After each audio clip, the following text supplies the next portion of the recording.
ابھی ایک مسلمان یوٹیوبر نے کوئی ٹپنی کی مدرسوں پہ تو دھڑا دھڑ اس کے گھر کے باہر ادھم مچا رہے ہیں، الگ الگ لوگ ویڈیو بنا رہے ہیں. بات اس کو کرنی نہیں آئی، وہ بات اس طرح کرتا کہ جو علماء حق ہیں انہوں نے ملک کو آزاد کروایا، جو علماء حق ہیں وہ آج بھی مدارس کو لے کے چل رہے ہیں، جو علماء حق ہیں وہ بچوں کو بہترین تربیت دے رہے ہیں. لیکن ان علماء حق کے درمیان گنتی کے اب ایسے لوگ بھی آ گئے جنہوں نے مولویوں والی شکل صورت بنا کے قوم کی رقم کے اوپر ڈاکہ ڈالنے کا دھندا شروع کر لیا ہے. ان کو تصریح کے اندر، ان کو عام زبان میں علماء سو کہا جاتا ہے تو اس کی بات درست ہو جاتی، لیکن اس کو بات کرنے کا سلیقہ نہیں آیا، اس لیے پوری قوم جو اس کے پیچھے لٹ لے کے تیار ہو گئی.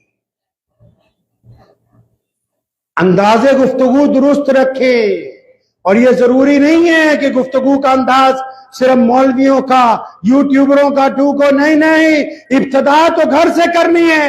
گفتگو کا انداز امی ابو کے ساتھ ٹھیک ہو، اور ماں باپ بھی سنو جو سارا دن اپنی اولاد کو تانے دیتے ہیں، وہ ماں باپ بھی کان کھول کے سنو جو سارا دن اولاد کی برائیاں کرتے ہیں، جو اولاد کو صبح تانا دے کے گھر سے بھیجتے ہیں، شام کو آتے وقت بھی ان کی برائیاں کرتے ہیں. یہ جو زبان کا غلط استعمال آپ اپنے بچوں پہ کر رہے ہو، اللہ کے حضور اس کی بھی پکڑ ہوگی. آپ کو ماں باپ اس لیے بنایا کہ آپ ان کو ایک بہترین زندگی دیں، اس لیے نہیں بنایا کہ آپ ان کا دل پھونکتے رہیں اور ان کی زندگی جینا حرام کر دیں. اس لیے تمہیں ان کا ماں باپ نہیں بنایا. اپنی زبان کی درستگی کو نبی علیہ الصلوۃ والسلام کے حکم کے مطابق لانا ہوگا. زبان کو کھری رکھیں، کھوٹی نہیں، کھری رکھنا ہے. جس طرح قرآن پاک نے کہا، مطلب جس سے بات کرنی ہے صاف ستھری. ابھی کل کی بات ہے، دفتر میں کچھ لوگ آئے، دو الگ الگ خاندانوں کے لوگ تھے. ایک کچھ 3-4 سال سے جاننے والے، انہوں نے کہا ہمارے بیٹے کا رشتہ ان کی بیٹی سے ہو رہا ہے، آپ ہاں کہہ دیں. تو ہم نے انہیں کہا کہ بھائی ہم ان کو صرف 5 سال سے جانتے ہیں، وہ بھی یہ مسجد میں کسی کام سے آئے تھے. صاحب بات کرنے میں تو کوئی گناہ نہیں ہے نا. تو آپ ایک دفعہ جا کے ان کے پریوار میں، ان کے محلے میں تصدیق ضرور کر لیں. اگر میں ان کی شرم و حیا میں ہاں کہتا رہوں اور کل کو معاملہ بگڑ جائے تو آپ کہیں گے حضرت آپ نے تو اس وقت ہاں کر دی تھی. اگر میں شرم و حیا میں بھی اپنی بات کو نہیں رکھ سکتا تو وہ بھی تو میرے نزدیک گناہ ہے کہ میں کسی کی بیٹے اور بیٹی کی زندگی کا فیصلہ صرف اپنی شرم و حیا کی وجہ سے کر رہا ہوں. تبھی تو 3 دفعہ پوچھتے نکاح میں، قبول ہے بتا دے، قبول ہے بتا دے. تیسری دفعہ جب کہتا ہے تب لکھتے ہیں مولانا صاحب کہ اچھا چلو تمہارا نکاح ہو گیا ہے. وہ بھی تو زبان ہے نا جو ایک میاں اپنی بیوی کو دے رہا ہے.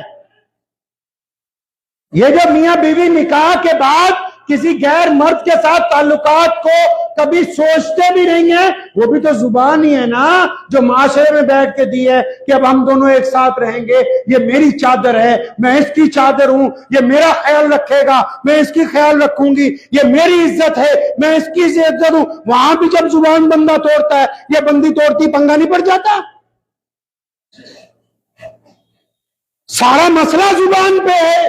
اسلام نے کہا کوئی بندہ کہنے لگا ہم ایمان لے آئے تھے دل سے، نہیں، فرمایا دل کے ساتھ زبان سے اعلان کرنا ہوگا کہ میں ایک رب اور رسول صلی اللہ علیہ وسلم کی اطاعت کرتا ہوں. اس کے بعد تم اس قبیلے کے اندر شامل ہو جا سکتے ہو جس کو اسلام کہتے ہیں. تو کوشش کریں گے انشاءاللہ تعالی اپنی زبان کو ریوائز کرنا ہے، اور آپ اس کے فائدے دیکھیں گے نا تو بے انتہا ہونے والے ہیں انشاءاللہ تعالی. زبان کو درست رکھیں، اس میں تانے کی ملاوٹ نہ کریں، جھوٹ کی ملاوٹ نہ کریں، غیبت کی ملاوٹ نہ کریں، دوسرے کی بے عزتی کی ملاوٹ نہ کریں. زبان کو اچھا رکھیے، صاف ستھری رکھیے.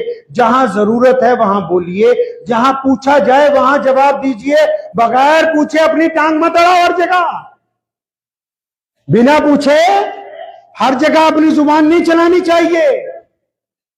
جہاں بات کی جائے، آپ سے پوچھا جائے تو اپنی رائے دیجئے. جنہوں نے پوچھا نہیں آپ وہاں بھی اپنی رائے دے رہے ہیں. لوگ زبان کے آج کل پکے نہیں ہیں. ابھی